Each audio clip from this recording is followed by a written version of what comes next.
Welcome back to another episode of the Uncut Truth. You're here with Joshua. And Josh. All right, so we're gonna go ahead and jump into some our picks. Well, first of all, we'll look at our picks from last week, and then we'll jump into this week's picks. Last week, I did not do so well. I went 3-3.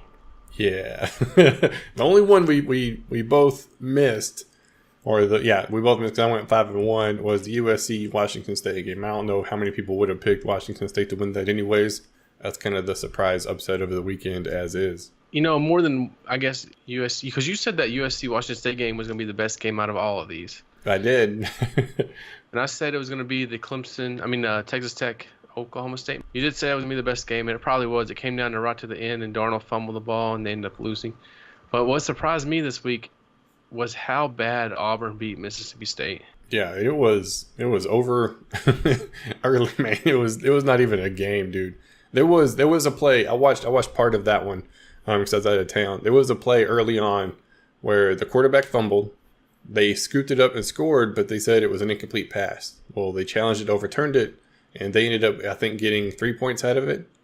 I mean, that was a huge tone setter for the game because that would have been a touchdown right after they had scored, and make it 7-7 instead of 7-3. I mean, the coach was livid. The whole situation just didn't work out well.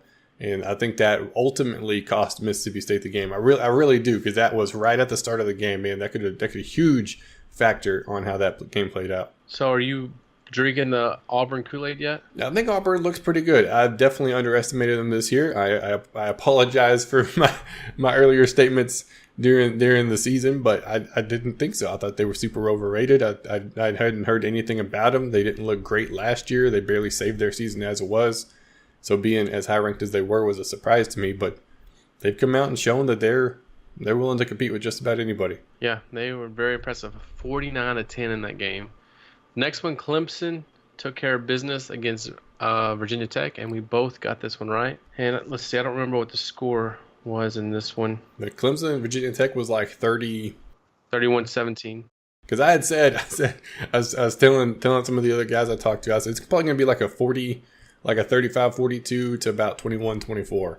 So Auburn's going to beat them. They're like, no, Virginia Tech all the way. I'm like, okay, whatever, dude. Clemson's already knocked off multiple ranked opponents. Virginia Tech has struggled against a Big 12 team that started the year, and that was it. So I had Clemson's back. Yeah, what did they say in that game? That Clemson's won 7 or 8 games against top 25 opponents? I'd believe and it, man. That was a record. I think that's what they said. Well, that's at least 3 this season alone.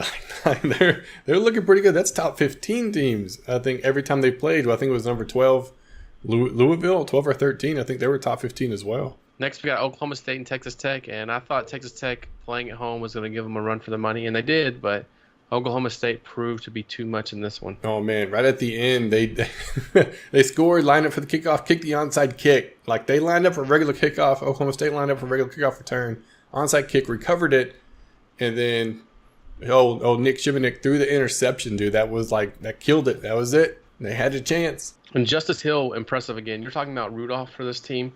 I think this team comes and goes with Justice Hill.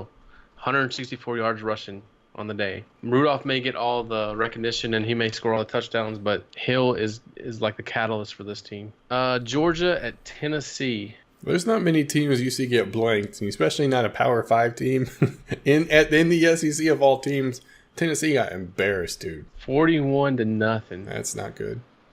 Yeah, Nick Chubb, 109 yards.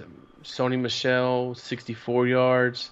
Elijah Holyfield had 51 rushing yards. The quarterback, Jake Fromm, he completed less than 50% of his passes. They just ran the ball so well in this game, and that's what I'm buying is in that SEC, running the ball and playing defense. Is there any team that's got a running back as good as either one of those two is?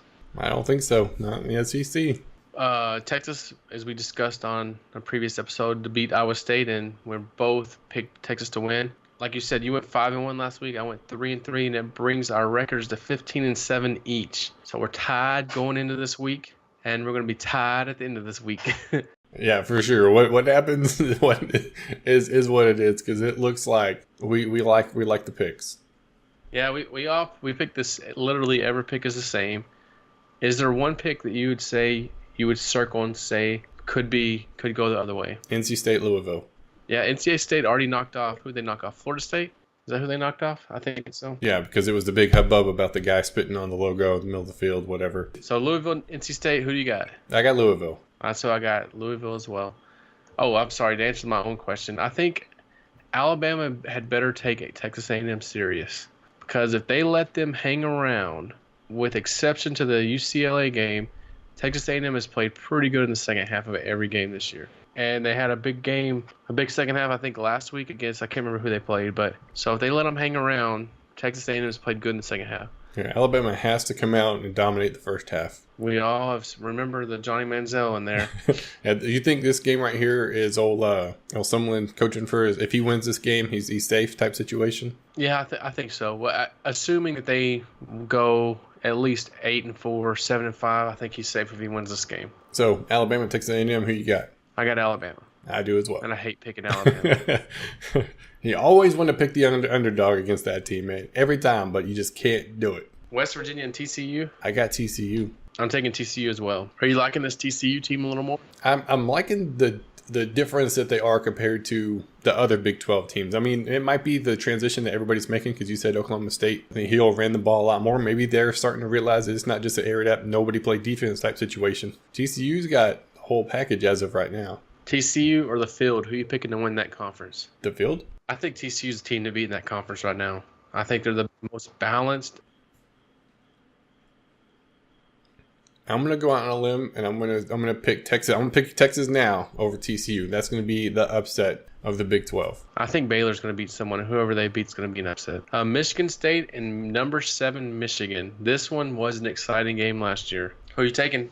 I'm taking Michigan. Me too. For sure. The only question mark on this is the quarterback for Michigan because the starter's out. Like he's not playing. So how are they able to bounce back from not having your star quarterback?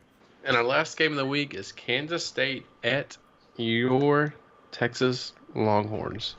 So I'm picking Texas. Yeah, buddy. I think it's going to be a good one. They have to win this. Like I said, I expect them to be in probably the top 3 or 4 at the end of the season. So K-State should be a victory on their way to the top of the conference yet again. If we see 45-plus runs again this week, Texas is winning.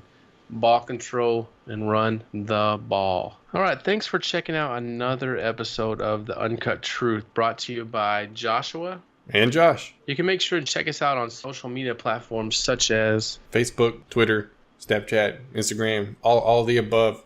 Definitely on Facebook. We keep everything going over there as well. If you got something you want to add to the conversation that we just had, leave it in the comments below. Tell us your opinion. If you liked the video, be sure to leave a like. If you're new, subscribe, man. Stick around. We got content every week. This has been The Uncut